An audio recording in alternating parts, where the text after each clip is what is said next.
अरहन्तो भगवन्त इन्द्रमहिता सिद्धाश्च सिद्धिस्थिता आचार्या जिन शासनोन्नतिकरा पूज्या उपाध्यायिका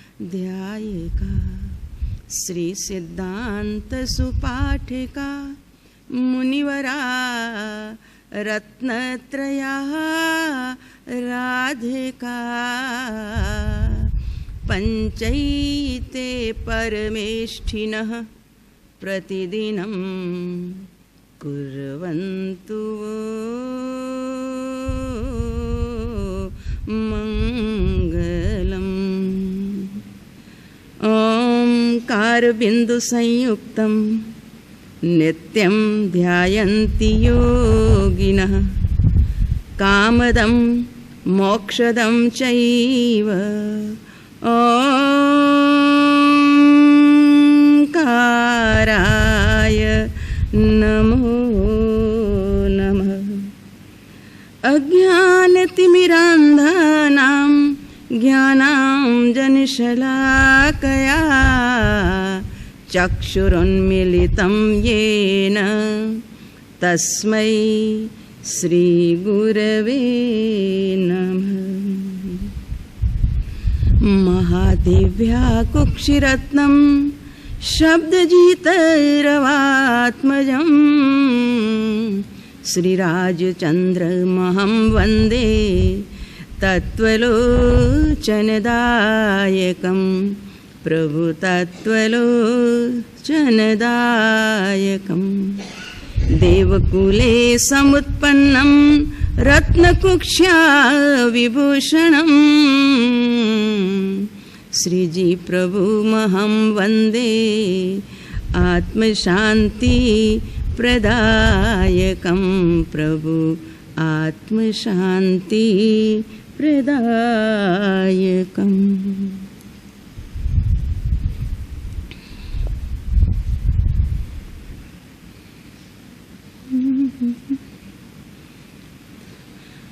परम कृपाळु नमो नमः।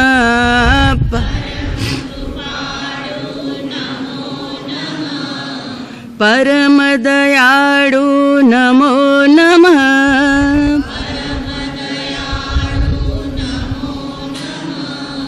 राज राजेश्वर नमो नमः।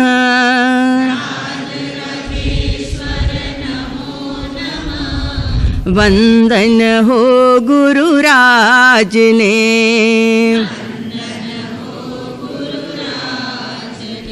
निर्भय योगी नमो नमः।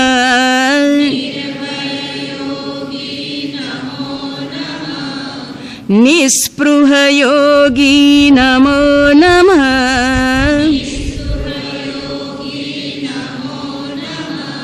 निर्मम योगी नमो नमः।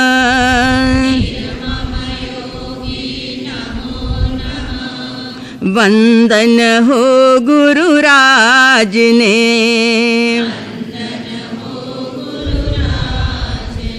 ज्ञान दिवाकर नमो नमः।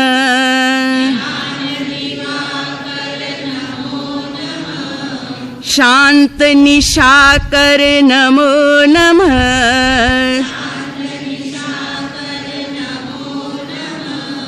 गुण रत्नाकर नमो नमः।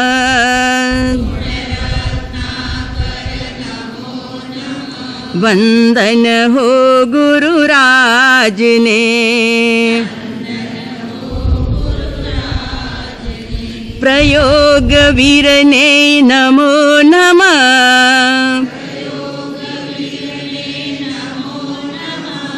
संयम वीरने नमो नमः।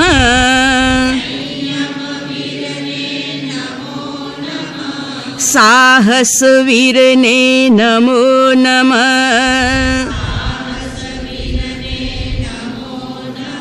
वंदन हो गुरुराज ने चक्षुदयाणं नमो नमः।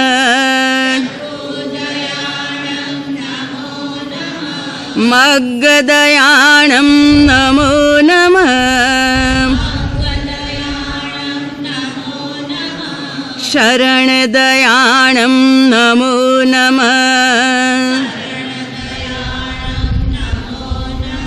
વંદન હો ગુરુરાજને ધમ્મદયાણં નમો નમઃ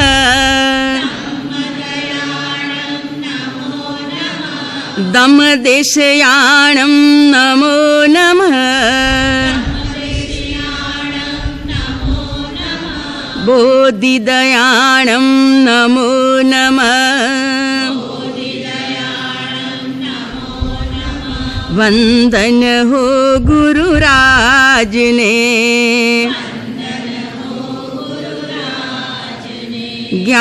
જ્ઞાનાવતારી નમો નમઃ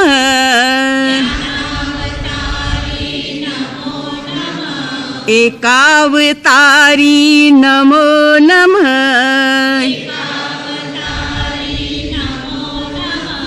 મસ્ત અલગારી નમો નમઃ મસ્ત વંદન હો ગુરુરાજને પરમ કૃપાળુ નમો નમઃ પરમ દયાળુ નમો નમઃ પરમ મયાળુ નમો નમઃ વંદન હો ગુરુરાજને વંદન હો ગુરુદેવને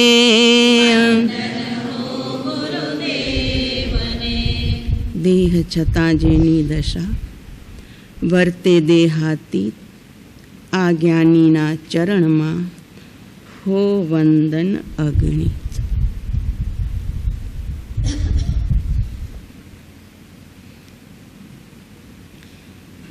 કાલે વાત ચાલી સત્પુરુષની. દેવ, ગુરુ અને ધર્મ વચ્ચે સેતુરૂપ છે ગુરુ.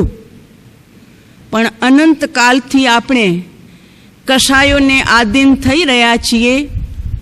18 પાપસ્થાનકને આધીન થઈ અને 4 ગતિમાં પરિભ્રમણ ચાલુ છે, અમારું પણ અને આપનું પણ. કેમ? આપણે અસ્તિત્વ રૂપે અહીંયા મોજૂદ છીએ. જો પરિભ્રમણ છૂટી ગયા હોત તો સિદ્ધલોકમાં હોત, અને પરિભ્રમણ જો નિકટ પૂરું થતું હોત તો શાયદ માવિદે ક્ષેત્રમાં હોત. એટલે આ 18 પાપસ્થાનક ગુરુ સ્વીકાર્યા. પણ ભાઈ, જે ગુરુ આપણા મિથ્યાત્વને તોડે એવા ગુરુ આજ સુધીમાં કાં તો મળ્યા નથી અને કાં આપણે સ્વીકાર્યા નથી. સ્વીકાર્યા પછી તો એનું ફળ બન્યા વિના અને મળ્યા વિના રહે જ નહીં. તો ક્રોધ, માન, માયા, લોભ આ બધાનો શિરમોર, બધાનો દાદો કહીએ તો દાદો, અને બધાનો હેડ કહીએ તો હેડ, અને ગેંગનો હોય ને સરદાર, એ સરદાર કહીએ તો સરદાર. એ બધા 17 પાપસ્થાનક એક બાજુ અને 18મું પાપસ્થાનક એક બાજુ છે. ક્રોધ છોડ્યા છે પૂર્વમાં પણ, અને અત્યારે પણ એવા છોકરા જન્મે છે કે એ મમ્મી એને ખાવા આપે કે ન આપે, એને ભીનામાંથી સૂકામાં લઈ જાય કે ન લઈ જાય, એ છોકરો કાંઈ બોલતો જ નથી. ખવડાવે તો ખાઈ લે, ન ખવડાવે તો સૂતો પડ્યો હોય. તો એણે ક્રોધને તો જીતી લીધો ને. જરી તોફાન નથી કરતો, જરી અવાજ નથી દેતો કે મમ્મી તું મને ખાવા કેમ નથી આપતી. 12 વાગી ગયા, 1 વાગી ગયો, કસાય બિલકુલ શાંત દેખાય. પણ ભાઈ, એ કસાયની શાંતિ જ્ઞાનીઓને સ્વીકાર્ય નથી. એવી કસાયની શાંતિ તો મિથ્યા દૃષ્ટિપણે લીધેલા સંયમમાં પણ આ જીવે સ્વીકારી છે. કાહન ગુરુદેવ જ્યારે દ્રષ્ટાંતમાં કહે છે કે 6 મહિનાના ઉપવાસી સાધુ હોય, દ્રવ્ય લિંગ ધારણ કીધું હોય, નગ્ન દિગંબર સંત હોય અને કોઈ આવી અને એમના આખા શરીરની છાલ ઉતારી નાખે, ચામડા કાઢી નાખે, તો પણ આંખનો ખૂણો લાલ થાય નહીં. એટલું જ નહીં, ચામડા કાઢ્યા પછી એના ઉપર ક્ષાર છાંટે કે જેનાથી જલન વધે, વેદના વધે, પીડા વધે, આવો ઉપસર્ગ કરે, છતાં પણ એ મુનિરાજનું, એ દ્રવ્યલિંગી સંતના કોઈ રોમમાં પણ ક્રોધ પ્રગટે નહીં, આંખનો ખૂણો લાલ થાય નહીં, બચવા માટે કોઈ જગા બદલે નહીં. પણ છતાં જ્ઞાનીઓ કહે છે એમને મોક્ષ નથી. શું ભાઈ ભૂલ રહી ગઈ? આવો કષ્ટ, આટલી ક્રોધ ઉપર વિજય, આટલી ક્રોધ ઉપર એમણે પોતે પ્રભુત્વ જમાવી લીધું, ક્યાંય ક્રોધનો કણિયો અડ્યો નહીં. તો કે ક્રોધ ઉપર વિજય જરૂર પામ્યા, પણ અંદરમાં હું મુનિ છું, હું સહન કરી શકું છું, આવા પ્રકારનું જે માન, જે મિથ્યાત્વની સાથે જોઈન્ટ હતો, એ તો ઊભો ને ઊભો રહી ગયો. એના કારણે આવા ઘોર પરિસર અને ઉપસર્ગ પણ એમને મુક્તિ દેનારા ન થયા. દેવલોક તો ઇઝીલી વયા ગયા, પણ મુક્તિ દેનારા ન થયા. માટે ભાઈ અહીંયા વાત ચાલે છે. સંપ્રદાયમાં ઘણું સાંભળ્યું આપણે, ક્રોધ છોડો, માન છોડો, માયા છોડો, અને આ દિવસો તો ખાસ ક્ષમાપનાના દિવસો છે. વેરઝેરના હિસાબ ચોખ્ખા કરો, ચોપડા ચોખ્ખા કરો. પણ આજે ચોપડા ચોખ્ખા કરીએ સંવત્સરીના પંચમીના દિવસે, અને છઠના દિવસે ફરી પાછા આમણે મને સાતા પૂછી નહીં અઠાઈ કરી હતી. જો ફોન પણ આવ્યો, ઘરે તો ના આવ્યા નારિયેલ લઈને, પણ ફોન પણ આવ્યો એમનો. શું થયું ભાઈ? હજુ કાલે તો ચોપડા ચોખ્ખા કર્યા હતા અને આજે પાછા નવા ઉદ્ઘાટન કરી નાખ્યા. તો એવા ક્રોધ તો છોડવાના ઉપદેશ ઘણા સાંભળ્યા, પણ ન ક્રોધ છૂટ્યો છે, ન માન છૂટ્યું છે. કેમ? એનું કારણ શું? તો કે એનું કારણ એક જ છે, જ્યાં સુધી વૃક્ષના મૂળિયા કપાય નહીં ત્યાં સુધી ગમે એવું ઠૂંઠા જેવું બની ગયેલું વૃક્ષ, એના ઉપર ફરી પાછા દાળખા પાંદડા આવ્યા વિના રહે નહીં. એટલે આ ક્રોધ, માન, માયા, લોભ જે 18 પાપસ્થાનક છે ને, એ 17 દાળખા અને પાંદડા જેવા છે. એ ફરી ફરીને મોરી આવે છે, કારણ કે મૂળિયા છે છેલ્લું પાપસ્થાનક 18 મિથ્યાત્વ શલ્ય. તો મિથ્યાત્વ શલ્ય એટલે શું? મિથ્યાત્વ શલ્ય એટલે શું? તો કે ઘણી બધી વ્યાખ્યાઓ છે, પણ એમાં મુખ્ય વ્યાખ્યા તે છે કે જે છે એનો સ્વીકાર નહીં કરવો, અને જે નથી એને સ્વીકારવું, એટલે વિપરીત માન્યતા, ઉલટી માન્યતા. અને ઉલટી માન્યતા સૌથી પહેલી કઈ છે? તો કે શરીર તે હું. હવે જે કુલમાં જન્મ્યો, શરીર મારું તો એ કુલ મારું. જૈન થયો તો હું જૈન છું, હિન્દુ થયો તો હિન્દુ છું. એનાથી આગળ હું તપાગચમાં જન્મ્યો તો હું તપા. અમે હરિયાણામાં વિહાર કર્યો ને, તો હરિયાણામાં એનલાબાદ ગામ છે, ત્યાં અમે ગયા. તો એક નાના બાળકોને નહીં લે, એની દાદી ને નાની એ થાય ને દાદી થાય, એક જ વ્યક્તિ હતી, પણ બે સંબંધે, બે દીકરા લઈને આવી. તો કે મારા સાહેબ इनको पूछो इसका नाम क्या है? तो मैं सहजे पूछूं, बेटा आपका नाम क्या है? तो बोले मेरा नाम सचिन धवल तेरापंथी जैन. मैं बोली ये क्या? तो के ये क्या? तो फिर पोत्रो भेगो तो इनको पूछो. तो बोले तेरा नाम क्या? तो के मेरा नाम धर्म संजय देरावासी मंदिर मार्गी जैन. मैं कीधु ये क्या सिखाया आप लोगों ने? तो कि उधर तेरापंथ में ऐसे सिखाते हैं कि तेरापंथी जैन हो तुम. हाँ, અને હવે ત્યાં તેરાપંથી જૈન શીખાવ્યું. તો જ્યારે એનું નામ પૂછીએ તો અમારા ઘરમાં એમ જ કે, તો અમારા વાલો કે જે મંદિર માર્ગી હતો કે ये तेरापंथी जैन कहता है, तो फिर मैं क्यों मंदिर मार्गी जैन नहीं कहूँ? मैं मंदिर मार्गी हूँ. જુઓ તો ખરા, 18 વર્ષના છોકરામાં કેવું ઘુસાડી દેવામાં આવ્યું કે તું તેરાપંથી જૈન છો. એટલે ધર્મના નામે પણ, કર્મના નામે પણ પ્રભુત્વ શરીરમાં, હું ફલાણા ગામનો, હું ફલાણા દેશનો, હું ફલાણા કુટુંબનો, હું ફલાણી નુખનો, એવું બધું. અને ધર્મના નામે પણ હું તપાગચનો, હું મંદિર માર્ગી, હું સ્થાનક માર્ગી. આવા બધા ભ્રમણાની અંદરમાં આપણે અનાદિકાલથી એવા ગૂંચવાયેલા છીએ. આ આપણું છે મિથ્યાત્વ શલ્ય 18મું. જ્યારે ભગવાન શું કહે છે? નિર્ગ્રંથ પ્રવચનનું પહેલું વાક્ય છે ને, 2 દિવસ પહેલા પૂજ્ય સાહેબશ્રીએ આપને બધાને પૂછ્યું હતું. આ નિર્ગ્રંથ પ્રવચનનું જે વાક્ય છે ને, એ શ્વેતાંબરને માન્ય 45 આગમ, એમાં સૌથી પહેલું આગમ છે કયું? આચારાંગ. અને આચારાંગ આગમનું આ વાક્ય છે, એગમ જાણઈસો સર્વમ જાણઈ. એકને જાણ્યો તેણે સર્વ જાણ્યું. પરમ કૃપાળુ દેવે અહીંયા અર્થ રાખ્યો છે નિર્ગ્રંથ પ્રવચન કરી. અને તો એક આત્માને જાણ્યો તેણે સર્વ જાણ્યું. તો આ વાત કૃપાળુ દેવ પોતાના ઘરની નથી લખી. કૃપાળુ દેવ તો આડતિયા થઈને આપણા માટે સંદેશો લાવ્યા ભગવાન વીરનો, કે વીરના શાસનમાં આ વાત ચાલતી હતી. તો વીરે શેને મહત્વ આપ્યું? તો કે તારું ગચ્છ ને, તારું કુલ ને, તારી નુખ ને, એ બધું સાઈડમાં છે. આ તો દેહને લઈને છે. તું તો પ્રભુ આત્મા છો. તો આવી આત્માની વસ્તુને સ્વીકારવી નહીં, અને જે બહિરંગ મળ્યું છે એનો સ્વીકાર કરવો, અને એને ઘૂંટતા આખી જિંદગી પૂરી કરવી, એનું નામ છે મિથ્યાત્વ. અને આવું મિથ્યાત્વ નથી છૂટ્યું, માટે આપણો સંસાર અડીખમ ઊભો છે. અડીખમ ઊભો છે. ડાળા પાંદડા તો ઘણા કાપી નાખ્યા, વ્રત દ્વારા, તપ દ્વારા, જપ દ્વારા, સંયમ દ્વારા, પણ મૂળિયા મજબૂત રહી ગયા. તો હવે આ મૂળિયા કાપે કોણ? કૃપાળુ દેવ જ્યારે વસોમાં બિરાજમાન હતા ત્યારે પ્રભુ શ્રી મહારાજ સાહેબ બહુ ગુણગાન કર્યા હતા. અમારા ગુરુ આવા છે, અમારા ગુરુ આવા છે, અમારા ગુરુ આવા છે. એટલે કોક ભગતને મન થઈ ગયું કે હું પણ એમને પત્ર લખું કે આપ પધારો, મને દર્શન આપો.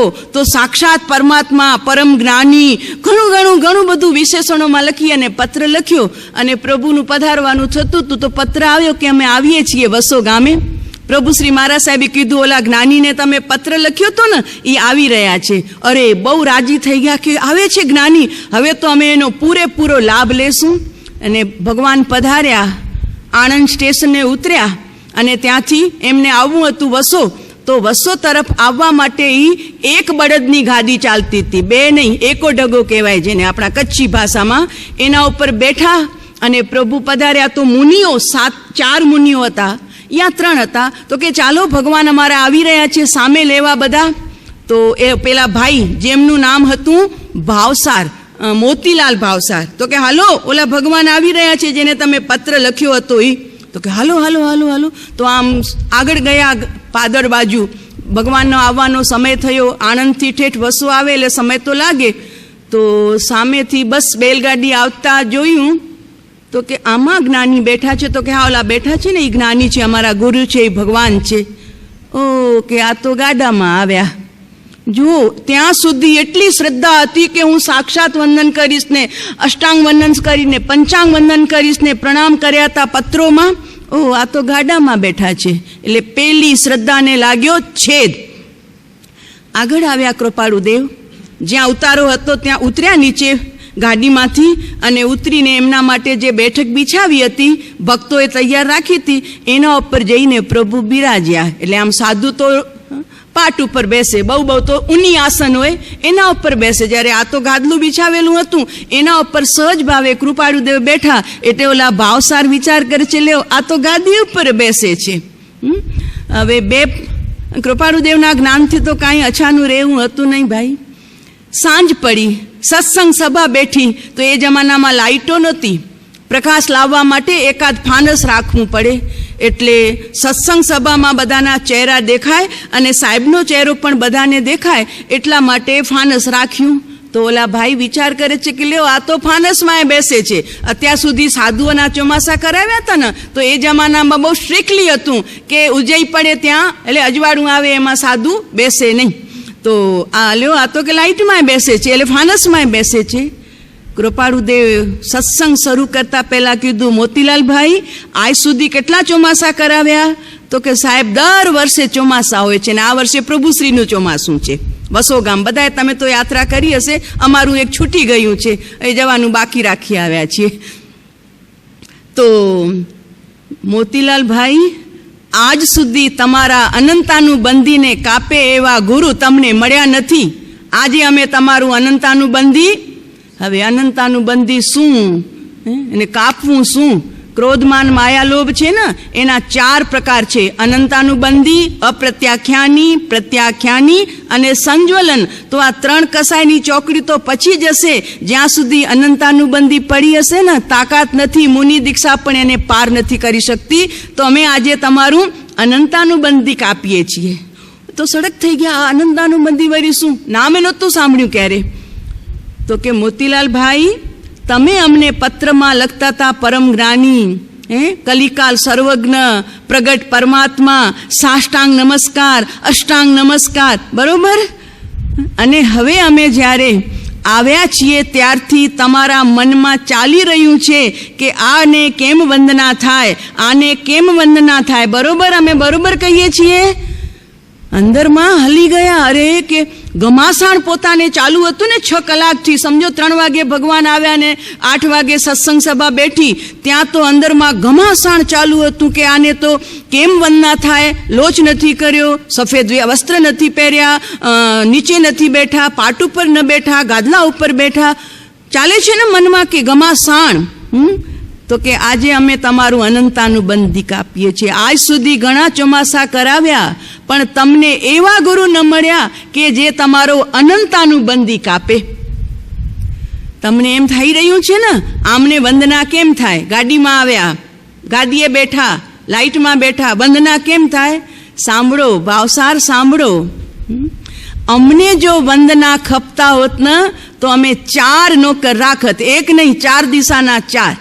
એક થાકે એટલે આ બાજુથી વંદના શરૂ થાય, અહીંયા થાકે એટલે આ બાજુથી. 4 દિશા છે ને, 4 દિશામાં એક નોકર રાખત ને, અને એ અમને વારાફરતી સવારથી સાંજ સુધી, સાહેબ લો તમને વંદના જ ખપે છે ને, ઈચ્છામી કે તીખું તો જે હોય તે. પણ સાંભળો મોતીલાલભાઈ, અમને તમારા વંદન ખપતા નથી, પણ તમને જો ભગવાન ખપે છે તો જ્ઞાનીને વંદન કર્યા સિવાય છૂટકો નથી, છૂટકો નથી. અરે એ તો આપણને ખબર છે, ઓફિસર પાસે કેમ હાથ જોડાય આપણને ખબર છે. ક્યાંક આપણે તકલીફમાં આવ્યા જ હોઈએ, આસમાની સુલતાની કાંઈક આપણી સાથે ઘટી હોય અને ત્યારે કોકની મદદ લેવી હોય ત્યારે પણ આપણને હાથ જોડતા તો બહુ સરસ આવે છે. મોતીલાલભાઈ સાષ્ટાંગ થઈ ગયા. પ્રભુ આપ જ્ઞાની છો. મને એવું ધ્યાન હતું અત્યાર સુધી કે બહારમાં ત્યાગ હોય એ જ જ્ઞાની હોય. આપનો અંતરનો ત્યાગ હું ઓળખી શક્યો. એની વાત ચાલે છે. ગુરુ બનવું જુદી વાત છે અને સદગુરુ બનવું જુદી વાત છે. અને આપણે મોપત્તીના બોલમાં બોલીએ છીએ, દેરાવાસી બધા અહીંયા હશે, સુદેવ સુગુરુ સુધર્મ આદરું, કુદેવ કુગુરુ કુધર્મ પરી. આ સુ શબ્દ શું સૂચવે છે? સુ શબ્દ એ સત શબ્દ સૂચવે છે કે ગુરુ એટલે માત્ર કપડાં બદલવા તે નહીં, માત્ર દીક્ષા લેવી એ નહીં. ભાઈ અહીંયા તો દીક્ષા શરૂ થઈ જાય છે 4થા ગુણસ્થાનકથી. અમે ચેમ્બુર હતા ચોમાસું 2046 સાલમાં. છગનભાઈ કરીને ત્યાં આવતા, દેરાસરમાં દર્શન કરે ને પછી અમારી પાસે આવે. તો ખબર નહીં દેવપરના હતા, ગઢ ક્યાંકના હતા ખરા, દેવપરના હતા. તો મને એમ એક દિવસ આવ્યા મારી પાસે, અને ત્યારે મને 2 વર્ષ થયા હતા કૃપાળુના સાધ્યા કરતા. મને કે મારા સાહેબ એક વાત પૂછું તમને. મેં કીધું બોલો, ખુશીથી પૂછો. તો કે તમારું ગુણસ્થાનક કયું?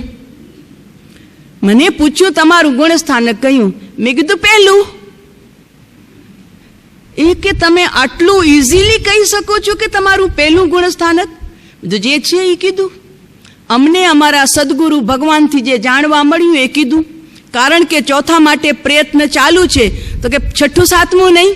મેં તું 6ઠું 7મું હોય, મુનિરાજોનું હોય, પણ અમે મુનિ જ નથી. તો અમે તો મુમુક્ષુ બનવા માટે તૈયાર થયા છીએ. હજુ મુમુક્ષુય નથી, મુમુક્ષુ બની રહેવા માટે તૈયારી ચાલુ છે. માટે અમારું પહેલું ગુણસ્થાનક જે યોગ દ્રષ્ટિની સજાયમાં એસો વિજયજી મહારાજ સાહેબે જે માર્ક આપ્યા છે કે પહેલું ગૂંઠાણું, આ પહેલા ગૂંઠાણાના કંઈક અમારામાં લખણ દેખાય છે એટલે અમે અમારું પહેલું માનીએ છીએ. બાકી તો સદગુરુ જે સ્વીકારે તે. એટલે મને કહે છે મહારાજ સાહેબ આટલું તમે ખુલ્લું કહી શકો છો? મેં તો ગુમડું થયું હોય તો ખુલ્લું કહેવામાં ક્યાં વાંધો છે? તમે પૂછ્યું તો મેં કીધું, સામેથી તો હું કહેવા નથી આવી ને. તો કહેવાનું તાત્પર્ય કે ગુણસ્થાનકથી સિદ્ધિ નથી ભાઈ.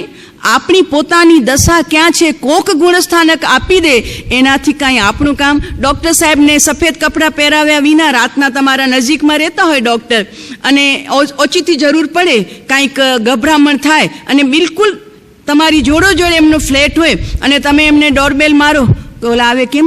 તો કે જરી ચાલો ને બાપુજીને અત્યારે ખૂબ ગભરામણ થાય છે છાતીમાં. તો એ ડૉક્ટર કહેતો હશે ને, ઉભા રહો હું સફેદ કોટ પહેરીને આવું છું, કે નાઇટ ડ્રેસમાં દોડીને આવે પોતાના મશીન વગેરે લઈને.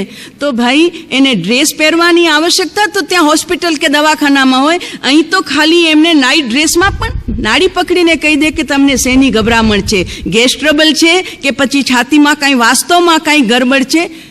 અરે ભાઈ, વેશ, અભ્યાસ, ભીતરની દશા, ડિગ્રી.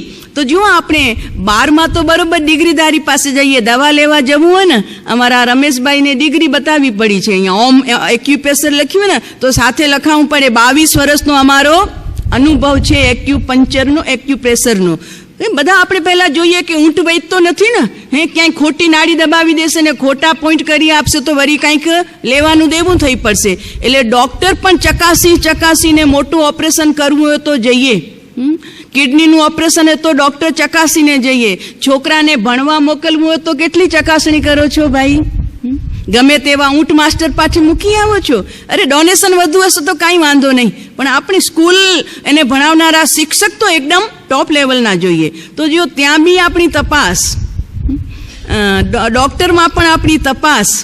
અરે સબ્જી લેવા જાઓ ને, શાકભાજી, તો 4 કાછિયા બેઠા હોય તો બધા પાસે એક વખત ભીંડા જોઈ લો કે ક્યાં એકદમ કવડા છે અને ક્યાં ગઢા છે. તો અહીંયા નહીં, ત્યાંથી ભાવ પણ સારો ને માલ પણ સારું. તો એક સામાન્ય શાકભાજીની પણ તપાસ કરીએ, બધી વાતે તપાસ કરીએ, પણ અહીંયા ભવરોગ મટાડવો છે ભાઈ, ભવરોગ મટાડવો છે. 4 ગતિના ફેરા મટાડવા છે, અને એ ફેરામાં નિમિત્ત બનતું મહામિથ્યાત્વ કે જેના કારણે આપણે અનંત જન્મોથી દુઃખી અને દુઃખિત થઈ રહ્યા છીએ, એવા દુઃખને મટાડવા માટે પોતાના આત્માનું ભાન જરૂરી છે. અને એવું ભાન કોણ આપી શકે? તો જે સ્વયં પોતાની ગ્રંથિ તોડી, ગ્રંથિ એટલે ગાંઠ, શેની ગાંઠ? તો કે રાગ અને દ્વેષની ગાંઠ, એને મેન છે મોહનની ગાંઠ. એ ક્યાં ગાંઠ વળેલી છે? ક્યાં કપડામાં તો દેખાતી નથી ગાંઠ. તો કે એ ગાંઠ ભીતરનો એક ગુણ છે કે જ્યાં દેહ અને આત્મા જુદા છે એને જીવ એક માને છે, અને રાગ અને જ્ઞાનને એક માનીને જીવ ચાલી રહ્યો છે. આવી મિથ્યાત્વની દશા, જેને શાસ્ત્રમાં મોહનની ગાંઠ કહેવાય છે, મોહ ગ્રંથિ કહેવાય છે. આવી ગ્રંથિ કોણ તોડી દે આપણી? તો કે જેણે તોડી એ તોડે. જો કૃપાળુદેવનું વચન જરી બતાડીએ તમને. ક્રોધમાન માયાલોભ બધા વયા જશે. એક વખત સત્પુરુષનું શરણું લેશું ને. અંબાલાલભાઈને પરમ કૃપાળુદેવે પૂછ્યું, અંબાલાલ તને રાગ ક્યાં છે? સાંભળજો જરાક, આશય સમજજો અમારું કહેવાનું. બહુ ઇઝી વાત કરીએ છીએ, કાંઈ કઠિન નથી, સમજાય એવું છે. આશય સમજવામાં જો આપણે ઊણા ઉતરીએ તો પછી કાંઈ ન સમજાય. તો તને રાગ, અંબાલાલભાઈને પૂછે છે કૃપાળુદેવ કે અંબાલાલ તને રાગ ક્યાં છે? પત્ની ઉપર, દીકરા ઉપર, ધન ઉપર નહીં? કે સાહેબ બધેથી રાગને સમેટી લીધો, હવે તો રાગ માત્ર આપમાં છે. વચ્ચે રાખવું પડશે ને. જો ગળો ઉલટો હોય ને, ઉલટો ગળો, એને સીધો કરો. તો સીધો જ્યારે કરવા જશો ને ઉલટા ગળાને, તો એક તીરછી વચ્ચે અવસ્થા આવે છે. ખ્યાલ છે ને તીરછી અવસ્થા? આ ઉલટો આમ કરવો છે સીધો, પણ ઉલટાથી સીધો કરવા જાવ તો આ તીરછી અવસ્થા આવે અને પછી આમ સીધો થાય. એમ આપણે સંસારના રાગમાં અનાદિથી ઉલટા પડ્યા છીએ. શરીરનો રાગ, ધનનો રાગ, પદનો રાગ, પ્રતિષ્ઠાનો રાગ. હવે બનવું છે વિતરાગી, તો હવે ઉલટા ગળાને રાગમાંથી વિતરાગતા તરફ લઈ જવું છે. પણ એટલી તો આપણી તાકાત નથી કે આપણે સાંભળ્યું અને થઈ ગયા. ત્યારે વચ્ચેની જે અવસ્થા છે ને, એનું નામ છે રાગને તોડવો છે, વિતરાગ બનવું છે. પણ સંસારનો રાગ એમને એમ તૂટે નહીં, માટે વચ્ચે કોનો આશ્રય લઈએ? તો પરમ કૃપાળુદેવનું વાક્ય છે, રાગ ક્યાંય કરવો નહીં, નથી કરવા જેવો. એ સંસારમાં રાખે છે. કરવો તો સત્પુરુષનો કરવો એટલે સાચા પોતાના સદગુરુ ભગવાનનો કરવો. કેમ? તો કે એમને રાગની કોઈ આવશ્યકતા નથી, એ રાગી છે નહીં, એ સ્વયં તો નિરાગી થઈને બેઠા છે. તો અંબાલાલભાઈ કહે છે કે સાહેબ આપમાં સમગ્ર રાગ છે. તો કે ક્રોધમાન માયાલોભ હેરાન કરે છે? તો કે બિલકુલ નહીં. તો કે અંબાલાલ તારા કસાય અમે સાચવી રાખ્યા છે. તો કે સાહેબ મારો કચરો આપને સાચવવો પડે? હું જાઉં છું ખંભાત, હું જાઉં છું. તો કે એમ નથી અંબાલાલ, સમજો અમારો આશય સમજ. તો કે શું સાહેબ? તો કે તું કહે છે કે અમારામાં રાગ છે, બીજે ક્યાંય રાગ નથી રાખ્યો. તો સાંભળ, બધા કસાયો જેટલા છે ને, કસાયોના પેટા વિભાગ, એ બધા રાગને આશરીને રહે છે. જ્યાં રાગ હોય ત્યાં દ્વેષ પણ હોય, ત્યાં ક્રોધમાન માયાલોભ બધા હોય. તો કે જ્યાં રાગ ત્યાં બધા કસાયો રાગને આશરીને રહે. તો તું કહે છે કે અમારામાં રાગ છે, તો બધા કસાયો પણ રાગની સાથે અમારા ઉપર પડ્યા છે. પણ ધ્યાન રાખ, તું કહે છે કે મને હેરાન નથી કરતા અને અમે તારા રાગને અડતા પણ. હા, તો ત્યાં ક્યાં રહ્યા હવે કસાય? આનું નામ છે માનાદિક શત્રુ મહા, નિજ છંદે ના મરાય, જાતા સદગુરુ શરણમાં અલ્પ પ્રયાસે જાય. રાગીથી રાગ કરીએ તો રાગમાં વધારો થાય, કેમ કે બંને તત્વે રાગ છે. પણ સત્પુરુષથી રાગ, વિતરાગનો રાગ, ત્યાં એક પક્ષીય રાગ છે અને એક પક્ષીય રાગ ધીરે ધીરે વિતરાગતા તરફ ઢળે છે. એટલે અંબાલાલભાઈને કહે છે, અંબાલાલ ખંભાત જવાની જરૂર નથી, બસ અમને તને આટલું જ પૂછવું હતું કે તને કશાયો પરેશાન કરે છે? તો કે ના સાહેબ, એનો મતલબ કે વચ્ચેની અવસ્થા, રાગી અવસ્થા છોડવી છે, વિતરાગી અવસ્થા પકડવી છે. સંસારના કેટલાય સંબંધોના રાગ પરેશાન કરે છે, એ રાગને ધોવા માટે સત્પુરુષનો રાગ રાખવો અવશ્યનો છે. તો આપણે ચાલી શકશું, કારણ કે આપણી એવી દશા નથી કે આપણે સ્વયં રાગને પહેલા જ ધડાકે જીતી શકીએ. માટે કૃપાળુદેવે આત્મસિદ્ધિજીમાં બહુ સુંદર વાત લખી કે માનાદિક શત્રુ મહા. માન, ક્રોધ, લોભ બધા શત્રુઓ છે. નિજ છંદે એટલે તારી મનમરજીથી તું છોડી નહીં શકીશ, પણ એક વખત સત્પુરુષના શરણમાં ચાલ્યો જઈશ તો બધા કસાયો ઉચારા ભળી અને તારા અંતરમાંથી નીકળી જશે. એનો મતલબ શું થયું? ક્રોધ છોડવું નહીં પડે, માન છોડવું નહીં પડે, માયા છોડવી નહીં પડે, એના માટે મહેનત નહીં કરવી, પણ એક મહેનત કરવી પડશે. અને એ મહેનત શું છે? સદગુરુના ચરણોમાં રહેવું પડશે. અને એ રહેવા માટે જે કન્ડિશન છે કૃપાળુદેવે લખી છે, એ કન્ડિશનને આપણે સ્વીકારવી પડશે. જો કૃપાળુદેવે શું લખ્યું છે? જીવે 403 નંબરનો પત્ર છે, આપણે દસમની ભક્તિમાં બોલીએ પણ છીએ, વાંચીએ પણ છીએ. જીવે ધર્મ પોતાની કલ્પના વડે અથવા કલ્પના પ્રાપ્ત અન્ય પુરુષ વડે શ્રવણ કરવા જોગ, મનન કરવા જોગ કે આરાધવા જોગ નથી. કેમ? તો કે એક તો મને ખબર નથી, કલ્પનાથી કંઈ ધર્મ ન થાય કે આત્મા કાળો હશે, ધોરો હશે, કેવો હશે, એ ખબર નથી. એટલે પોતાની કલ્પનાએ પણ કામ ન થાય. અને જેણે કલ્પનાથી આત્માને માત્ર કલ્પ્યો છે, જેમ તમે અત્યારે કહો કે સાહેબ જરાક કચ્છ ઉપર તમારે પ્રવચન આપવાનું છે, આપણું કચ્છ. તો હવે મેં પૂરું કચ્છ થોડું જોયું છે, એટલે હું કહું એક ચોપડી લઈ આવો કચ્છની, ક્યાં નારાયણ સરોવર છે, ક્યાં કોટેશ્વર છે, ક્યાં કંડલા છે, શું શું છે બધું કચ્છમાં.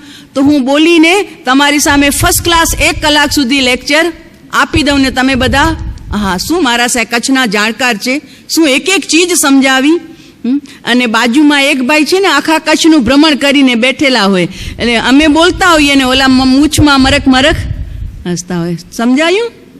એક અનુભવી વ્યક્તિ બેઠો છે અને એક માત્ર પુસ્તક વાંચી અને કહી રહ્યો છે. એમ માત્ર શાસ્ત્ર વાંચી અને એક વાત કરે અને એક સ્વયં અનુભવીને વાત કરે, એની વાત કૃપાળુદેવ કહી રહ્યા છે કે ધર્મ અન્ય કલ્પના પ્રાપ્ત પુરુષ વડે સાંભળવા યોગ્ય નથી. ભાઈ ની વાત એટલે અમે પહેલા તમને કીધું, અમે તમને બોધ નથી આપતા, અમે તમને જ્ઞાનીના ગુણગ્રામ સંભળાવીએ છીએ. જ્ઞાની કેવા હોય? મનન કરવા જોગ કે આરાધવા જોગ નથી. એની પાસેથી આરાધનાનું પણ સંબલ નહીં મળે, મનન કરવા માટે પણ વિષય નહીં મળે. માત્ર તો કોની પાસેથી? તો કે માત્ર આત્મસ્થિતિ છે જેની, એવા સત્પુરુષથી જ આત્મા કે આત્મધર્મ શ્રવણ કરવા જોગ છે, યાવત આરાધવા જોગ છે. કેમ? તો કે જેમણે સ્વયં પોતાના ભગવાનના દર્શન કર્યા એટલે એ ધર્મી થયા છે. ધર્મ અને ધર્મી અલગ ન હોય કે ધર્મ ઉપાશ્રયમાં થાય, દુકાને ન થાય, ધર્મ દેરાસરમાં થાય, રસોડામાં, એટલે ધર્મ અને ધર્મી જુદા હશે ને. સાકર અને સાકરની મીઠાશ ભેગી રહે કે જુદી રહે? સાકરને તપેલી કે સાકરને બરણી જુદા હોય, પણ સાકર અને મીઠાશ, લીંબુ અને ખટાશ, મરચી અને, આ તો ઘણા ઘરોમાં એવું હોય, સાકર ઓછી હોય ને ચાયમાં કે દાળમાં ને ઉપરથી લે તો એમ ન કે સાકર આપો કે ખાંડ આપો કે ગોળ આપો, એ શું કે મીઠાશ આપો તો જરા, ગળપણ આપો તો જરા. એટલે ઘરવાળા સમજી જાય કે એમને શું ખપે છે. ગળપણ શબ્દ ખાલી બોલે, ગળપણ ઓછું છે લાવો તો જરા. તો હવે કે ઉભારો, ગળપણ એટલે શું? એમ ઘરવાળા કોઈ નથી કહેતા, ન દીકરી કે ન પુત્ર વધુ કે ન પત્ની કે. તો કે ગળપણ ક્યાં છે વળી? તો કીધું ને ગળપણ આપ. તો કે ચોખ્ખું બોલો ને શું ખપે છે. કે જ નહીં, એને ખબર છે કે ગળપણ બોલ્યા એટલે શું એમને ખપે છે. એમ અહીંયા ધર્મી બોલ્યા એટલે ધર્મ એની સાથે જ આવી જાય છે. તો જેમ સાકર અને મીઠાશ જુદું ન હોય, લીંબુ અને ખટાશ જુદી ન હોય, અગ્નિ અને તપારો જુદો ન હોય, શીતલતા અને પાણી જુદા ન હોય, એમ ધર્મી અને ધર્મ જુદા હોય નહીં. જ્યાં ધર્મ છે ત્યાં ધર્મી છે, અને જ્યાં ધર્મી છે ત્યાં ધર્મ છે. તો આપણે બધા શું પ્રયત્ન કરવા અહીંયા આવ્યા છીએ કે આપણા ભીતરમાં ઓલો જે ઉપાશ્રય દેરાસર સ્થાનકમાં કર્યો ને ધર્મ, એ તો માત્ર ધર્મ ક્રિયાઓ હતી. સમજ્યા? ધર્મ ક્રિયાઓ હતી. ધર્મનું સ્થાન ક્યાં છે? ધર્મ ક્યાં પ્રગટશે? અંતરમાં. આ જગ્યા છે ધર્મ પ્રગટવાની. અને એ ધર્મ જેને પ્રગટ્યો એમણે શું કર્યું? તો કે ક્રોધાદી કષાયોથી, મોહાદી કષાયોથી આત્માના જ્ઞાનને જુદો કર્યો અને સ્વાદ ચાખ્યો. આત્માનો સ્વાદ જેમણે ચાખ્યો અને જેમણે ભીતરમાં જવાનો રસ્તો પણ શોધ્યો, એવા જ્ઞાની પુરુષના ચરણ શરણમાં જઈએ તો આપણને સાચી વાત મળે. એટલે જુઓ, હજુ પણ એક કૃપાળુદેવના વચનોમાંથી તમને જરી ઓર એક રેફરન્સ બતાવીએ. જેની પાસેથી ધર્મ માંગવો, 466 નંબરનું પત્ર છે. જેની પાસેથી ધર્મ માંગવો તે પામ્યાની પૂર્ણ ચોકસી કરવી. કે આમની પાસે ધર્મ છે કે ડૉક્ટર પાસે કરીએ છીએ કે ડિગ્રી બરોબર છે કે નહીં, શિક્ષક પાસે બરોબર કરીએ છીએ કે એમનું શિક્ષણ કેવું છે, 4 જણાને ન ખબર હોય ને તો પૂછી લઈએ. અરે માલ લેવા જવું હોય ઝવેરીની બજારમાં ને ઝવેરાત કાંઈ હીરા મોતી કે સોના ચાંદી, તો પણ સાથે આપણે જાણકારને લઈને જઈએ કે જ્યાં અમે ફસાઈ ન જઈએ. હોય પિત્તલ અને ઉપર ઢોળ પાણી ચડાવ્યું હોય સોનાનું ને અમે પકડી ન શકીએ તો જરા સાથે ચાલજો ને, સોનું ખરીદવા જવું છે, દીકરીના લગ્ન છે, તો ત્યાં ચકાસણી બરોબર કરીએ છીએ. પણ અહીં શું કહે છે? જેની પાસેથી ધર્મ માંગવો તે પામ્યાની પૂર્ણ ચોકસી કરવી. એ વાક્યને સ્થિર ચિત્તથી વિચારવું. તો ધર્મ ક્યાં મળે? કપડાની બજારમાં કપડાં મળે, વાસણ બજારમાં કપડાં ન મળે, કોલસા બજારમાં કપડાં ન મળે, એ કપડાની બજારમાં જ જવું પડે. એમ જેણે આત્માને જાણ્યો, જોયો, અનુભવ્યો, એની પાસેથી આપણે આત્માની છાંટ મળે, આત્માને મેળવવા માટેનો માર્ગ મળે, આત્મા અને કસાયોથી મુક્ત થવાનો આપણને આઈડિયા મળે, ઈલાજ મળે, ઉપાય મળે. માટે કૃપાળુદેવ કહે છે જ્ઞાની પાસે જવું. તો કે સાહેબ હવે અત્યારે જ્ઞાની તો છે નહીં, નથી તીર્થંકર, નથી કેવલ જ્ઞાની, એ કોઈ નથી તો ક્યાં જઈએ? તો જુઓ એ કૃપાળુદેવ લખે છે, પૂર્વે થઈ ગયેલા અનંત જ્ઞાનીઓ જો કે મહાજ્ઞાની થઈ ગયા છે, પણ તેથી કાંઈ જીવનો દોષ જાય નહીં. દોષ ભરેલા છે ને, તો હવે મહાવીર કહેવા ન આવે કે તું બહુ ક્રોધ કરે છે, કે બહુ માન કરે છે, કે બહુ અહંકાર કરે છે.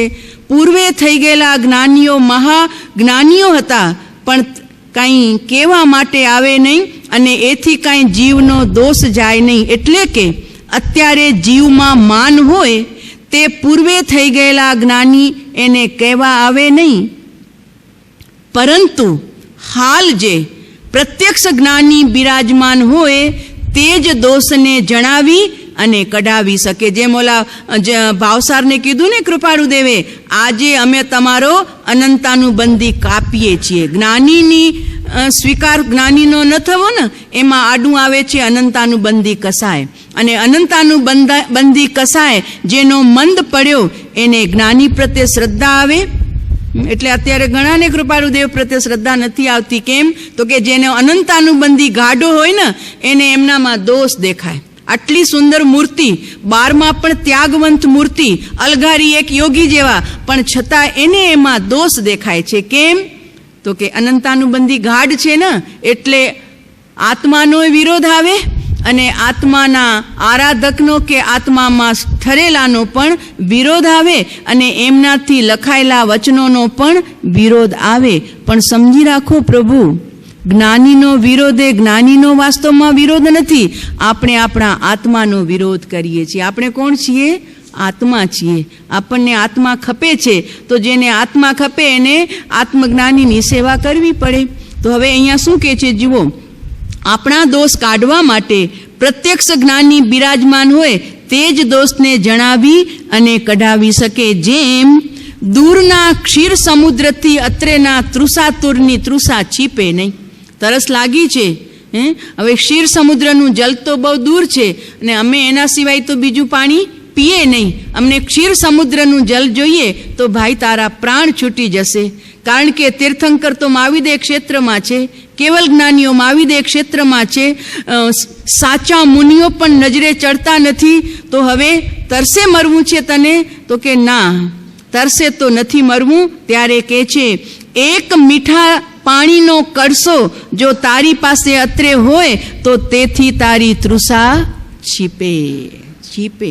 ચોથેથી 14 બધી શ્રેણીની અંદરમાં એકથી એક ચડતા, એકથી એક ઉત્તમ મહાપુરુષોની શ્રેણી છે.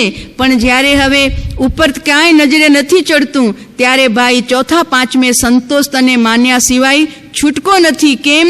તો કે એ પણ સત્ય એટલે કૃપાળુદેવે કીધું જાગતે મુનિ, જે પોતાના સ્વરૂપમાં જાગી ગયા. કદાચી બહારથી ઓગો નથી લીધો, રજોહરણ નથી લીધું, કમંડલું કે પીછી નથી પકડ્યા, પણ ભીતરમાં તો જે મુનિ બની ગયા છે. કેમ?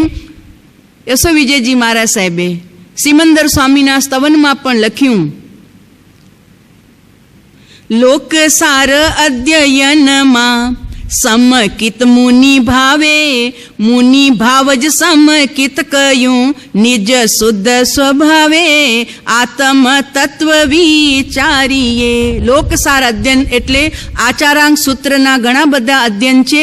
એમાં એક અધ્યયનનું નામ છે લોકસાર અધ્યયન. એમાં એમની શાખ આપી, વાત તો લખી સિમંદર સ્વામીને વિનંતી રૂપે, પણ એમાં લખ્યું કે લોકસાર અધ્યયનમાં શું કીધું છે. તીર્થંકરની વાત છે અને કૃપાળુદેવે આચારાંગનું પણ નામ લીધું છે, શ્રી ગળાંગજીનું પણ નામ આમાં લીધું છે.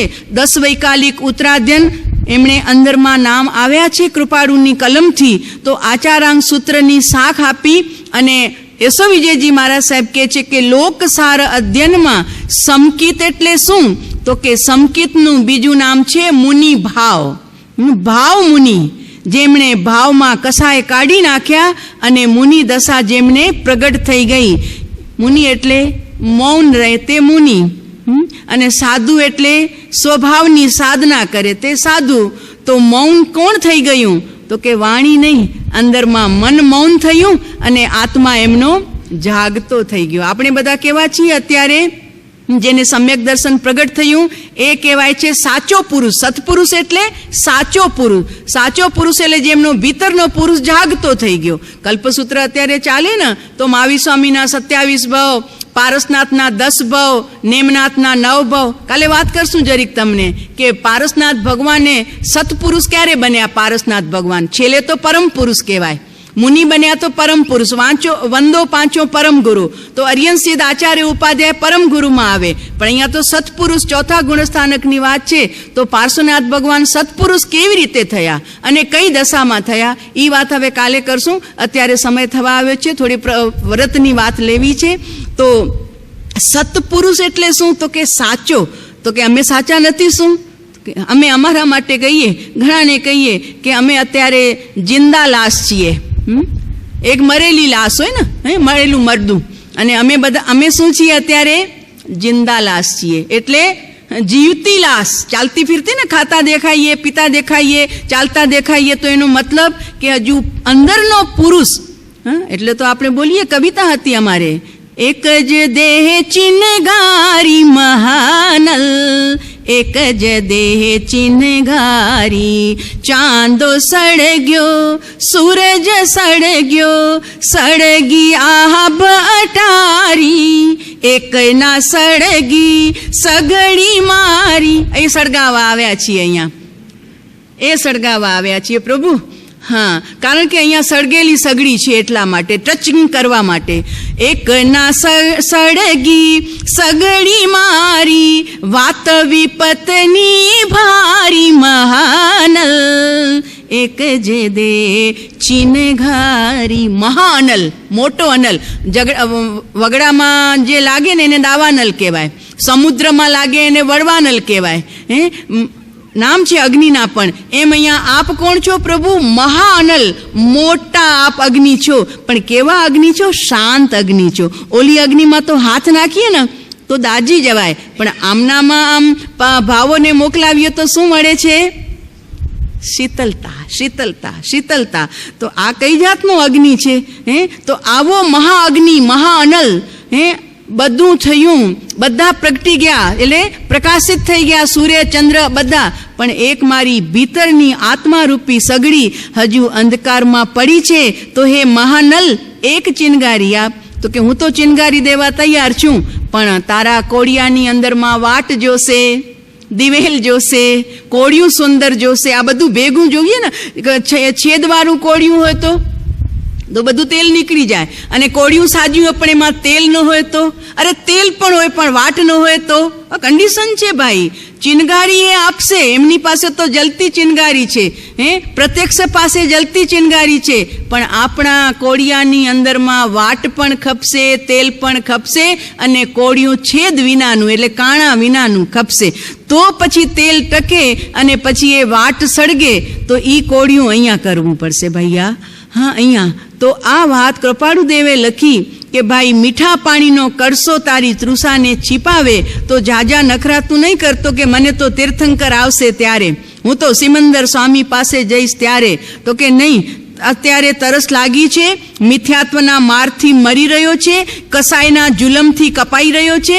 એક વખત શીતલતાના ઝરણાનું અને શીતલતાના સરોવરનું તું આશ્રય લઈ લે, એની ઓથ લઈ લે.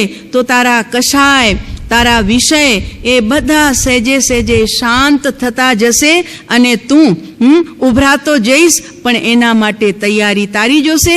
તો અહીં વાત અહીંયા આવી, સત્પુરુષ તે સાચો પુરુષ કે ભીતરથી જે જીવંત થઈ ગયો છે. આપણે બહારથી જીવતા છીએ અને અંદરથી જે જીવતા હોય એને નમસ્કાર પ્રભુ. પણ અમે તો અમારી વાત કરીએ કે હજુ અમે ભીતરથી જાગવા પ્રયત્નશીલ છીએ. તો હજુ પણ સત્પુરુષ કેવી રીતે પાર્શ્વનાથ ભગવાનનો આત્મા સત્પુરુષ કઈ યોનિમાં અને કઈ દશામાં થયો એ વાત જરા કાલે કરશું. આજે વ્રતની વાત એ પણ તમને બતાડવું છે. જુઓ, કૃપાળુ દેવે કેટલી સુંદર વાત લખી છે. જો અમે કૃપાળુ દેવના કારણે 14 વર્ષ સુધી વગર જ્ઞાનીએ ટક્યા. અમે જ્યારે MP UPમાં હતા ને ત્યાં તો અમને દિગંબર પંડિતોનો જ વધારે વ્યવહાર મળે, અને અમે જરાક લોભી હતા. ખબર પડે કે અહીંયા સત્સંગ થાય છે તો ત્યાં ચાલ્યા જઈએ, જોવા ન રહીએ કોણ છે. તો પછી ત્યાં જઈએ એટલે અમને જરીક ઠપકોય મળે.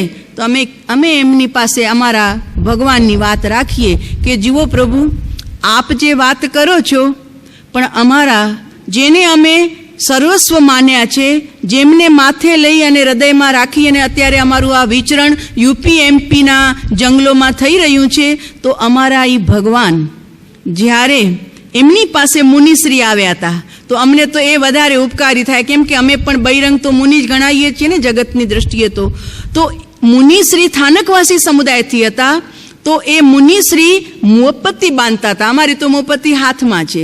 તો મુનિશ્રીએ જ્યારે રોતા દિલે અને રડતા હૈયે ભગવાનને કીધું, ભગવાન આ મોપત્તી લઈ લો, આ મુપતિ છે તો મને આપનાથી દૂર રહેવું પડે છે, મારાથી આપનો વિરસન થતો નથી, પ્રભુ આ મુપતિ લઈ લ્યો. ત્યારે ભગવાને કીધું, પરમ કૃપાળુ દેવે દેવકરણજીને કીધું, દેવકરણજી લ્યો. આમ એમણે ફેંકી કૃપાળુના ચરણોમાં, તો એમણે ઉઠાવી અને દેવકરણજી મહારાજને આપી. દેવકરણજીને કીધું, કયો મહારાજને આપો મુપતિ, મુનિ મુપતિ રાખવાની છે. અને ખાલી એ પછી આજ્ઞા આપી હતી કે ઈડરના પાડોની આસપાસ 20 ગાઉમાં વિચરો, ત્યાં સુધી ભલે મુપતિ રાખી દેજો, પણ જ્યારે તમારા પ્રદેશમાં જાઓ ત્યારે મુપતિ જુઓ. આ પ્રભુની વિશાળતા. તો અમે એમને કહેતા કે અમારા ભગવાને તો મુપતિ છોડવાની વાત ન કરી, તો પછી વેશની તો ક્યાં વાત કરો. અને એમને તો લખી નાખ્યું, જાતિ વેશનો ભેદ નહીં, કયો માર્ગ જો હોય. સમ્યક દર્શન પામવામાં તો પંચેન્દ્રિય જીવ જાનવરને પણ સમ્યક દર્શન મળે. અભિપ્રાયની અંદરમાં છૂટી ગયા તો અમારા પ્રભુ કહે છે જીવે છૂટેલો છે. તો આવી ઘણી બધી અમે આમનાથી વાતોથી અમે એમની પાસેથી અંદરમાં હિંમત રાખતા હતા પંડિતોની સામે. તો જુઓ, અહીંયા કૃપાળુ દેવ વ્રતની વાત કરવી છે ને, જરી પહેલી આપણે કૃપાળુની વાતથી જરાક સમજી લઈએ. સાહેબજીની આજ્ઞાથી આ વ્રતની વાત આવી. તો જુઓ, ધર્મેચ્છક ભાઈઓ, કૃપાળુદેવ જેતપુરથી પત્ર લખે છે. પત્રાંગ નંબર છે 131. ભગવતી સૂત્રના પાઠ સંબંધમાં બંનેના અર્થ મને તો ઠીક લાગે છે. બાળ જીવોની અપેક્ષાએ ટબ્બાના લેખકે ભરેલો અર્થ હિતકારક છે. એટલે મુમુક્ષુને માટે તમે કલ્પેલો અર્થ હિતકારક છે, સંતો માટે બંને હિતકારક છે. પચખાણ, દુષ્પચખાણને સુપચખાણની વાત છે. તો કે સુપચખાણ કોને હોય અને દુપચખાણ કોને હોય? તો એમણે કીધું કૃપાળુદેવે કે જે જીવ બિલકુલ સંસારના વિષય કસાયના કાદવમાં પડ્યો હોય એના માટે કુ પણ સારું છે. આગળ, જ્ઞાનમાં મનુષ્યો પ્રયત્ન કરે એટલા માટે એ સ્થળે પ્રત્યાખ્યાનને દુઃપ્રત્યાખ્યાન કહેવાની અપેક્ષા છે. એટલે ઓલું વ્રત નિયમમાં એવો લાગી જાય કે સાચા જ્ઞાનીનો બોધ સાંભળવા જીવ આવે નહીં, એટલે જ્ઞાનની ઉપેક્ષા કરે અને ક્રિયાની અંદરમાં ચોંટ્યો રહે. એના માટે કીધું કે ભાઈ એના માટે કુપ્રત્યાખ્યાન છે. યથાયોગ્ય જ્ઞાનની પ્રાપ્તિ જો ન થઈ હોય તો જે પ્રત્યાખ્યાન કર્યા હોય તે દેવાદિક ગતિ આપી સંસારના જ અંગભૂત થાય છે. એ માટે તેને દુષ્પ્રત્યાખ્યાન કહ્યા. પણ એ સ્થળે પ્રત્યાખ્યાન જ્ઞાન વિના ન જ કરવા એમ કહેવાનો હેતુ તીર્થંકર દેવનો છે જ નહીં. અને આગળ, પ્રત્યાખ્યાન આદિક ક્રિયાથી જ, અજ્ઞાનપણે કરેલા પ્રત્યાખ્યાન ક્રિયાથી જ મનુષ્યત્વ મળે છે, ઉચ્ચ ગોત્ર મળે છે, આર્ય દેશમાં જન્મ મળે છે ને એ આવા સંયોગ મળે તો પછી જ્ઞાનની પ્રાપ્તિ થાય છે. માટે એવી ક્રિયા પણ જ્ઞાનની સાધનભૂત સમજવી જોઈએ છે.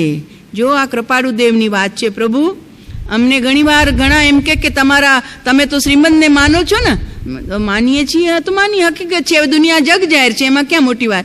તો કે તમારામાં તો કોઈ પ્રતિક્રમણ ન કરે, તપસ્યા ન કરે, એટલે હું આ બધું બતાડું. જુઓ, અમારા ભગવાને ક્યાંય નિષેધ કર્યો તો જુઓ, નથી કરતા એમાં એમનો દોષ ન કાઢો. એમ તો મહાવીરને માનનારા કેટલા જણા ચોવિયાર કરનારા? કેટલાક તમે અંક તો લાવો અમારી પાસે કે બધા મહાવીરને માને છે. કેટલા જણા ચોવિયાર કરનારા? કેટલા જણા હોટેલમાં નહીં જનારા? પણ મને ઘણીવાર એમ લાગ્યું કે કૃપાળુદેવનું નામ એટલે આમ પરફેક્ટ, એમ કે કૃપાળુને માને એને તો કોઈ દોષ સેવાય જ નહીં. એટલે એમની દુનિયામાં કેટલી મતલબો પાવરફુલતા છે. પાવરફુલતા છે એમની, કે કૃપાળુને માને એ પછી તો એકદમ પાવરફુલ મુમુક્ષુ હોય. એની પાસે અપેક્ષા રાખી કે ના, આ દોષ અમારાથી ન સેવાય. એની આ રત્ન ખાણ છે ને, એટલા માટે. તો જુઓ, આ વાત છે ભાઈ. કૃપાળુ દેવે તો ક્યાંય વ્રત તપ જપની મના નથી કરી. મોક્ષમાળાના પાઠો વાંચો ને, સામાયિકનું છે, પ્રતિક્રમણ છે, નિત્ય નિયમ છે, ઘણું બધું છે. આપણે તો એક વાત.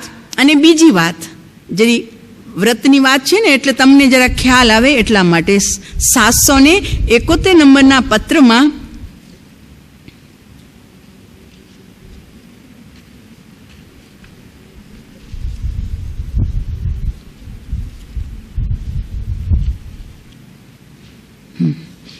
ભગવાન તીર્થંકરના એટલે તીર્થંકર દેવના, નિર્ગ્રંથ અને નિર્ગ્રંથનીઓ એટલે સાધુ અને સાધ્વીજીઓ, શ્રાવક અને શ્રાવિકાઓ કંઈ સર્વને જીવાજીવનું જ્ઞાન હતું, તેથી તેને સમકિત કહ્યું છે એવો સિદ્ધાંતનો અભિપ્રાય નથી. બધાને આત્મજ્ઞાન હતું એવો સિદ્ધાંતનો અભિપ્રાય નથી. તેમાંથી કંઈક જીવોને તીર્થંકર સાચા પુરુષ છે, સાચા મોક્ષ માર્ગના ઉપદેષ્ટા છે, જેમ તે કહે છે તેમ જ મોક્ષ માર્ગ છે એવી પ્રતીતિથી, એવી રુચિથી, એવા શ્રી તીર્થંકરના આશ્રયથી અને નિશ્ચયથી સમકિત કહ્યું છે. સમજાયું? આ પુરુષ સાચા છે તો એમને સમકિત છે એમ અહીંયા કૃપાળુદેવ લખે છે. તો હવે આપણે આ પુરુષ સાચા છે આટલી તો દ્રઢ આપણી નિર્ણય શક્તિમાં છે ને. તો હવે એવા પુરુષના આશ્રયે આપણે વ્રત પચખાણ પાડશું ને તો આની અંદરમાં સમાઈ ગયું. જો ભગવાનની હાજરીમાં દીક્ષા લેનારા મુનિઓ, સાધ્વીઓ, શ્રાવક અને શ્રાવિકાઓને કાંઈ સમ્યક દર્શન નિશ્ચયવાળું નહોતું, પણ આ પુરુષ સાચા છે. બસ એ પુરુષ કહે છે એ પ્રમાણે એમની રુચિ, પ્રતીતિ તો એક પ્રકારે જીવાજીવના જ્ઞાન સ્વરૂપ છે.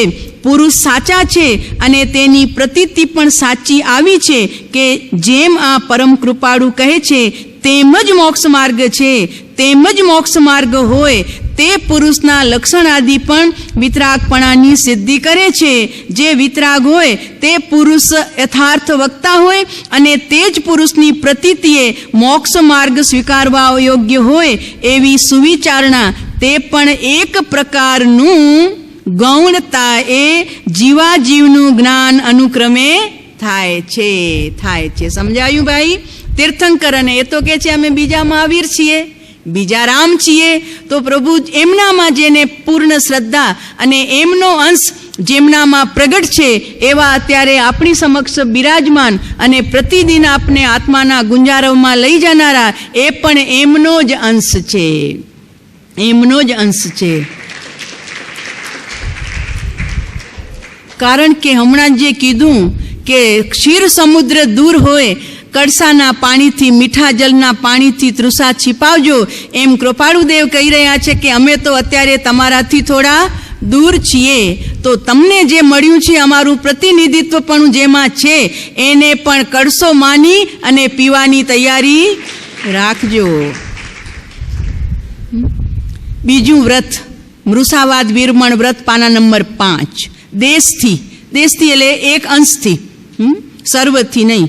5 મોટા જૂઠા ન બોલવા, આવું વ્રત લેવાનું. કન્યાલિક એટલે કન્યા સંબંધી સગપણમાં, વિવાહાદિકમાં જૂઠું બોલવું નહીં. તેમજ 2 પગવાળા સર્વ મનુષ્ય સંબંધી મોટું જૂઠું બોલવું નહીં. ઈરાદાપૂર્વક જાણી બૂજીને જૂઠું બોલવું નહીં. એટલે કેવી રીતે કન્યા સંબંધી? તો કે છોકરીનું સગપણ ન થતું હોય અને અમુક ઉંમર બાદ આવતી હોય તો આપણે કહીએ કે છોકરી હોય 24 વર્ષની અને કહીએ ના ના હજુ તો 22 વર્ષ જ થયા છે. અને નાની હોય અને મોટી કહીએ, એને વધારે ઉંમરવાળી ખપતી હોય તો કે અમને 24 સાથીઓ હતો તો કે ના ના એને 24 થઈ ગયા છે. એટલે ઉંમરમાં જૂઠ બોલવું યા એની ભણતરમાં જૂઠ બોલવું, આવું કાંઈ કન્યા સંબંધી. પણ જેનું આ બધું પતી ગયું હોય એને તો હવે કોઈ ચિંતા છે જ નહીં. પછી ગવાલિક એટલે ગાય પશુ સંબંધી, 4 પગવાળા જાનવર અંગે દૂધ ન આપતી હોય અને દૂધ વધુ આપે છે એવું બોલવું, અને દૂધ વધુ આપતી હોય ઓછું એ નથી હવે તમારે એની પણ ચિંતા. કારણ કે હવે તમારા ગમાણની અંદરમાં ગાય ભેંસ નથી, ત્યાં તો કારો ઊભી છે તમારા ઓલામાં, એટલે એ ચિંતા નથી. ભૂમ્યાલિક ભૂમિ સંબંધી, ભૂમિ, ખેતર, મકાન, દુકાન, વાડી વગેરે ભૂમિ સંબંધી જૂઠું બોલવું યા બીજાની જમીનને પોતાનો હક કરીને દબાવવી નહીં. જેની હોય એને આપી દેવાની, લઈ લ્યો ભાઈ મારી નથી આ તો. અને એ જો લઈ ન કરે તો પછી એને આ વ્રતમાં અતિચાર આવે. એટલે ભૂમિ સંબંધી આ મોટા મોટા જૂઠા હો.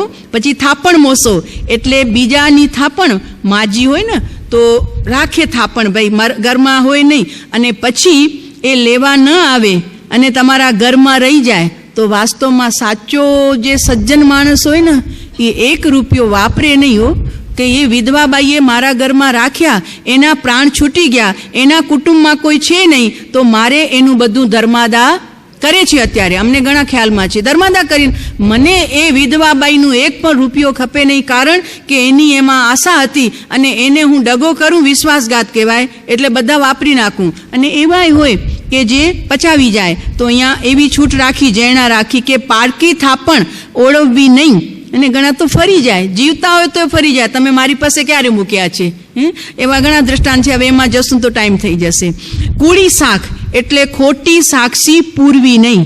કોઈને દેહાંત દંડ કે ફાંસી વગેરે મોટી શિક્ષા થતી હોય તેમાં અસત્ય બોલવું પડે તો જૈણા. એવી અમારા માટે છૂટ રાખી છે. મહાવ્રત છે છતાં પણ એમ લખ્યું કે શિકારી કૂતરાની પાછળ પડ્યા હોય અને તમે રસ્તામાં મળી જાઓ એને અને પૂછે કે અહીંથી તમને કૂતરાને જતો જોયો, તો પહેલાં તો બાગાની જેમ જ તમે એક્શન કરજો, જાણે સાંભળતા ન હો ને, બેરાની જેમ, બેરાની જેમ. પણ છતાં એ છોડે નહીં છાલ અને કે ના, તમને ખબર છે, તમે તો અહીંથી હાલી રહ્યા છો ને, અહીંથી હમણાં હરણ ગયું, કૂતરું ગયું, તો એને ખોટી દિશા બતાડી દેવાની. આમ ગયું ભાઈ, તો તમને દોષ લાગશે નહીં. કેમ? તો કે અભિપ્રાયમાં તમારી શું છે, અભિપ્રાય એટલે ઘણા અત્યારે બીજી રીતે વાતો કરે, પણ હવે એ અત્યારે કહેતા નથી, સમય લાગશે ઘણું બધું. કૂડી શાખ એટલે ખોટી સાક્ષી પૂરવી નહીં. અને કોકને જો સજા થતી હોય અને એ માટે દેહાંત દંડ જેવી સજાઓ, બાકી તમાચા મારે એમાં કાંઈ વાંધો નહીં, ભલે 2-4 મારી લે, એ થોડીક ખબર પડે એમ. તો અસત્ય બોલવું પડે તો જૈણા. ઉપરના નિયમોમાં જો હવે જે રિટાયર નથી થયા એના માટે પણ ચોખવટ લખી આપી છે. ઉપરના નિયમોમાં નોકરી વગેરેમાં ફરજિયાત જૂઠું બોલવું પડે તો તેની જૈણા છે. ન છૂટકે આજકાલ તમારા બધા કાયદા કાનૂન એવા છે ને, ન જૂઠું બોલવું હોય તો સરકાર તમને જૂઠું બોલાવડાવે છે. તો તે સમયે આપણી એટલી ક્ષમતા ન હોય તો તે સમયે એટલી અંદરમાં અભિપ્રાયમાં છૂટ રાખી દેવાનું કે આવું કાંઈ આવે અને મને બોલવું પડે તો હું બોલીશ, બાકી આ મોટા જૂઠા નહીં બોલીશ, જેવું હશે હું બતાવી દઈશ. આ છે વ્રત, 5 મોટા જૂઠા ન બોલવા એનું વ્રત. હવે એના અતિચાર શું છે? સહસાત્કાર. સહસાત્કાર એટલે જેમ આવે તેમ બકી જવું, વિના વિચારે જેમ આવે તેમ બોલવું, આગળ પાછળ વિચાર ન કરીએ કે આનું ફળ શું આવશે, એના પાછળ શું જમેલો ઊભો થશે, આવું વગર વિચારે બોલી જવું, એ અતિચારમાં જાય, એટલે એને પ્રાયચિત લે. રહસ્ય ભાષણ, કોઈની ગુપ્ત વાત જાહેરમાં મૂકવી, એ પણ બીજા વ્રતને દોષ લગાડે છે. પછી એ એવી હોય ગુપ્ત વાત, ઘણીવાર તો હવે દ્રષ્ટાંતમાં ખબર છે ને, એક પતિ પત્ની જતા હતા, રહેતા હતા સાથે, પણ જરીક દેવાળું ફૂંક્યું પતિએ, તો પત્ની કહે છે ચાલો મારા પિયરે, ત્યાં બાપુજી મારા તમને મદદ કરશે. તો ઓલો કે ના, હું સાસરાના ઘરે હાથ માંગવા ચાલું ભિખારીની જેમ, સુખે દુઃખે અહીંયા રહેશું. તો એને હવે ફાવતું નહોતું, કારણ કે બધી લક્ઝરિયસ જીવન જીવાતે અને હવે આવી ગયું કષ્ટ. તો કે ચાલો આપણે પિયરે જઈએ, મના મારા અહીંયા નહીં રહેવાય. તો ઓલા ન છૂટકે પતિને ઘસડી ગઈ. એને રસ્તામાં આવ્યો કૂવો આવ્યો, તો કે મને પાણી ખપે છે, પીવું છે. તો કે પાણી સિંચો. તો પહેલાં તો પાઘડી બાંધતા ને, પાઘડીમાં લોટો બાંધી અને પાણી સિંચવા જેવો પતી ગયો એવો દીધો એને ધક્કો, એટલે ગયો અંદર કે હું હવે પિયરે ગઈ. પહોંચી ગઈ કે આવા ભિખારી પતિને લઈ જઈને હું શું કરું ને, આમે ના પાડે છે. તો બાપા પૂછે છે કેમ બેટા એકલી આવી? તો કે તમારા જમાઈ બહુ બિઝી હતા, એટલે કે તું જઈ આ, હું નથી આવતો. ઠીક છે. અહીંયા એણે રાડો પાડી બચાવો બચાવો બચાવો, તો કોઈ દૂરથી ભરવાર આવ્યો, જો ગેટા બગડા ચારતો, તો એણે બહાર કાઢ્યું. ઓલો બહાર નીકળ્યો અને પોતાના ઘરે આવી ગયો.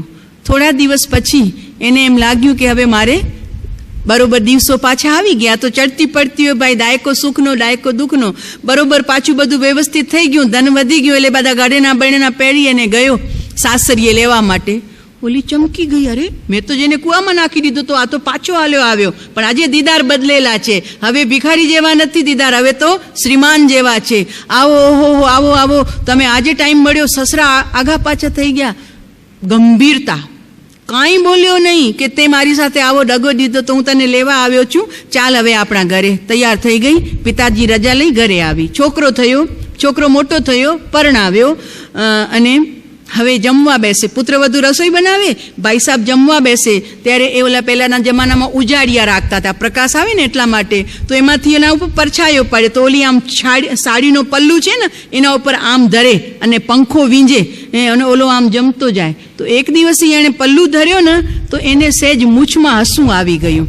તો ઓલી પુત્રવધુ બહુ પાકી હતી, એણે કીધું કે આ જે પિતાજી હસ્યા કેમ? મારા ભોજનમાં કંઈ મિસ્ટેક છે કે મારા વ્યવહારમાં ક્યારેય હસતા નથી પણ આજે હસ્યા કેમ? એટલે રાતે એનો પતિ આવ્યો, એને કીધું કે તમારા બાપુજી આજ હસ્યા કેમ પૂછો તમે. છોકરો પત્નીએ કીધું એટલે સાંજે ગયો પિતાજી પાસે બેસે જ, તો કે પિતાજી એક વાત પૂછવી છે.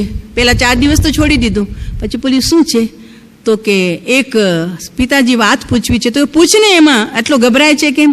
તો કે કાલે 2 દિવસ પહેલાં તમે જમતા હતા, મારી મમ્મી તમને માતાજી પંખો નાખતા હતા અને પલ્લું ધર્યો તો ત્યારે તમે હસ્યા કેમ હતા? તો કે નહીં બેટા એ તો આમ જ.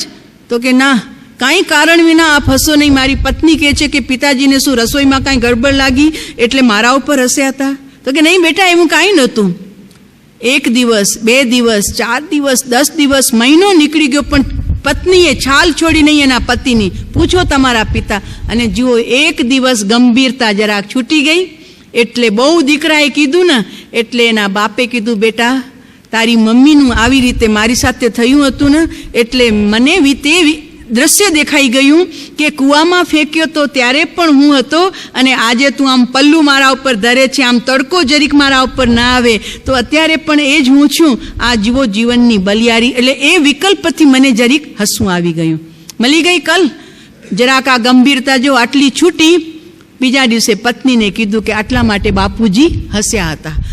હવે મોકો મળ્યો અને સાસુ વહુની થોડી તો ચરબડ થાય ભાઈ, 2 વાસણ ભેગા હોય એટલે જરી અવાજ તો થાય. હવે એમાં સવારના પોરમાં સાસુજી દાંતણ કરતા હતા, વહુબા કચરો કાઢતા હતા, એમાં જરાક ધૂળ ઉડાડી ચાઈ કરીને અને ધૂળ ઉડી એટલે વહુ સાસુ કહે છે બેટા જરા ધીરેથી ઝાડુ કાઢ, કેટલી બધી ધૂળ ઉડે છે, જો મારા બી કપડાં ભરાય છે, મોઢું ભરાય ઘરમાં, રહેવા દો હવે તમે કેવા છો મને ખબર છે, સસરાને તો કૂવામાં તમે નાખી દીધા હતા ને. અરે બસ એ સાંભળતા મારી પોલ ખુલી ગઈ. મારે જીવવું નથી. હવે ગઈ ઉપર, ગળે લગાવ્યો ફાંસો. આવ્યા નહીં નીચે. સાસરો પૂછે છે કેમ તારી માં આજે ચાય પીવા નથી આવતી, ક્યાં ગઈ? તોલી ઘરવાલીએ પુત્રવધુ કે છે ખબર નહીં, ચડી ગઈ છે, ઉપર ચડી ગયા છે. કે ચડી ગઈ એટલે ઉપર ચડી ગયા છે. તો કે જાઉં હું. એટલે એનો સસરો ઉપર ગયો.